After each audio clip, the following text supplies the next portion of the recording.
Olá, bem-vindos ao curso de História Geral do Brasil para o Enem do Unacademy. Na aula de hoje, vamos analisar questões do Enem referentes à história colonial do Brasil sobre os seguintes temas: política indigenista colonial, escravidão africana, sedições no período colonial. De 2012, a questão: a experiência que tenho de lidar com aldeias de diversas nações me tem feito ver que nunca índio fez grande confiança de branco e, se isto sucede com os que já estão civilizados, como não sucederá o mesmo com esses que ainda estão brutos?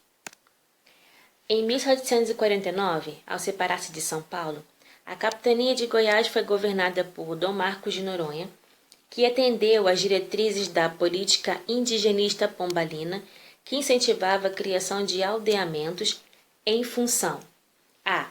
das constantes rebeliões indígenas contra os brancos colonizadores que ameaçavam a produção de ouro nas regiões mineradoras, b.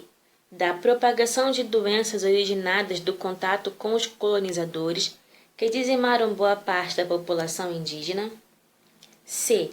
do empenho das ordens religiosas em proteger o indígena da exploração, que garantiu a sua supremacia na administração colonial, d.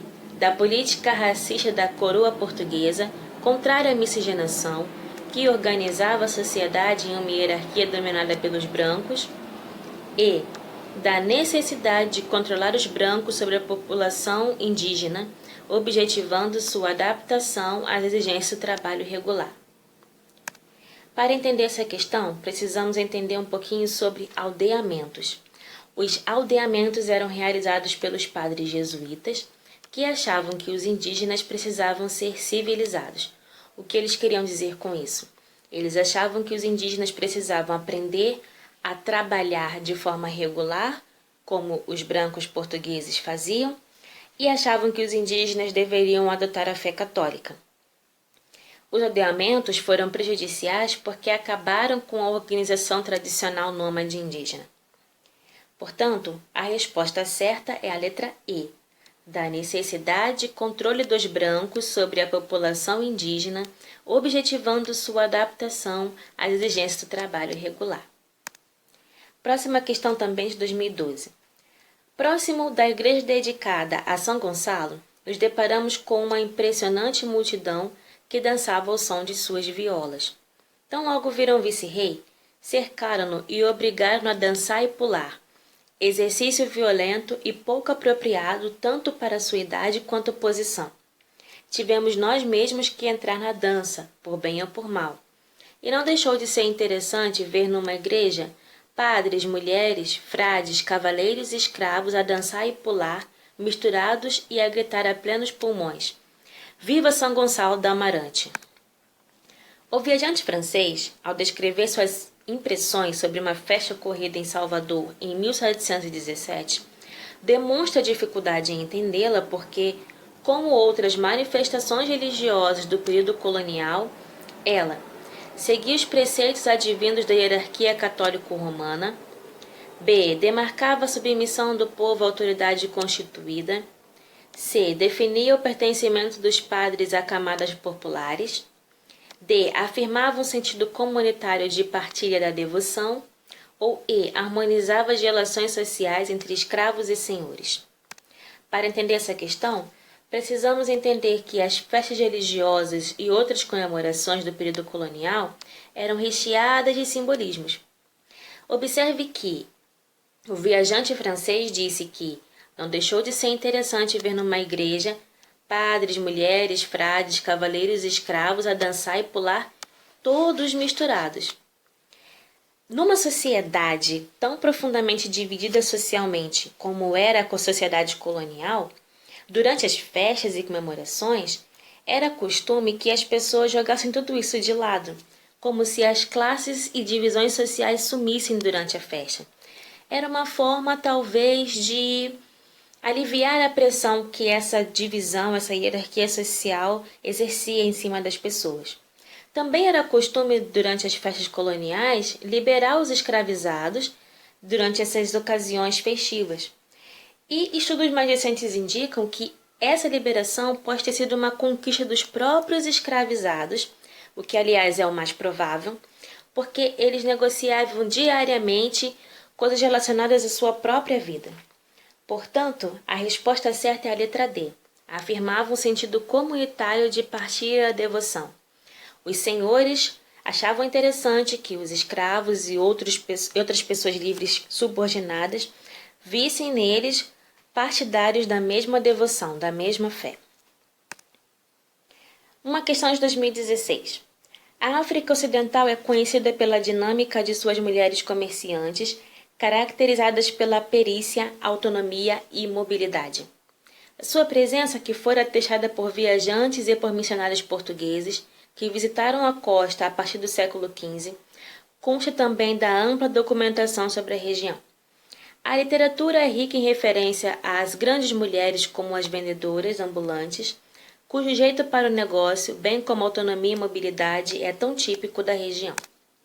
A abordagem realizada pelo autor sobre a vida social da África Ocidental pode ser relacionada a uma característica marcante das cidades no Brasil escravista nos séculos XVIII e XIX, que se observa pela restrição à realização do comércio ambulante por africanos escravizados e seus descendentes, convivência entre homens e mulheres livres de diversas origens no pequeno comércio, presença de mulheres negras no comércio de rua de diversos produtos e alimentos, dissolução dos hábitos culturais trazidos do continente de origem dos escravizados, entrada de imigrantes portugueses nas atividades ligadas ao pequeno comércio urbano. A resposta? A presença de mulheres negras no comércio de rua de diversos produtos e alimentos. Diversos autores de crônicas sobre o Brasil colonial, crônicas urbanas, falam sobre as mulheres que vendiam coisas na rua, fossem elas escravas de ganho, ou seja, que trabalhavam por conta própria, mas davam uma parcela do que ganhavam ao senhor, ou mulheres livres e empoderadas que tinham seu próprio negócio. Aqui estão algumas das pinturas de Debré e Chamberlain, que são do Rio de Janeiro, do início do século XIX, e todas elas retratam mulheres que trabalhavam no comércio ambulante nas ruas. Questão de 2016, a questão número 17.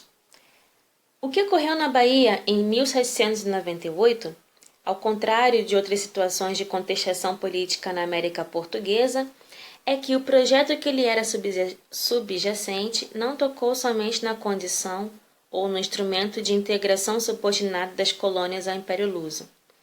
Dessa feita, ao contrário do que se deu nas Minas Gerais, em 1789, a sedição avançou sobre sua decorrência. A diferença entre as sedições abordadas no texto encontrava-se na pretensão de eliminar a hierarquia militar, abolir a escravidão africana, anular o domínio metropolitano, suprimir a propriedade fundiária, extinguir o absolutismo monárquico. A resposta?